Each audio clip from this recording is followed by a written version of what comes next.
আল্লাহ রসুল মেয়েদেরকে বলছে তোমরা কি জান্নাত পেতে চাও? মেয়েরা বলছে জান্নাত পেতে চাই। আল্লাহ রসুল বললেন সব কাজ ভুলে যাও, একটা কথা মাথায় রাখো, বিয়ে করো, স্বামীর খেদমত করো, আল্লাহ তোমাকে জান্নাত দিয়ে দেবে। ব্যাস, ব্যাস। এর মধ্যে নামাজ, রোজা, ওগুলো তো basic, করতেই হবে, হ্যাঁ। মাস্ট। কিন্তু তুমি স্বামীর খেদমত করবা।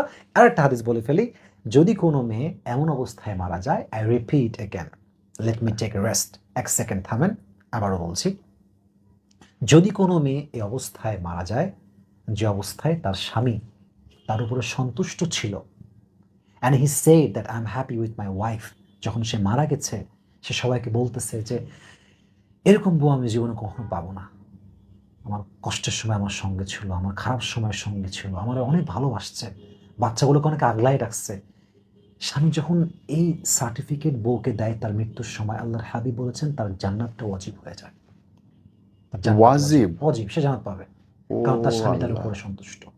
অতএব মেয়েদেরকে বলবো, কি সোজা, কি সোজা, আপনি বিয়ে করেন, আর আমাদের তো প্রতি পদে পদে হিসাব, নিঃশ্বাসে নিঃশ্বাসে, তাকাইলে দ্বিতীয়বার তাকাইলে ঝামেলা। ওরে আল্লাহ, আমাদের পদে মা নারাজ হলে জাহান্নাম, বাপ নারাজ হলে জাহান্নাম। মেয়েদের ক্ষেত্রে স্বামী সবার আগে, স্বামীর সুখ, স্বামী ভালো আছে, স্বামী তোমাকে ভালোবেসেছে, স্বামী তোমার সন্তুষ্ট, বাদ খাতাম। জান্নাত।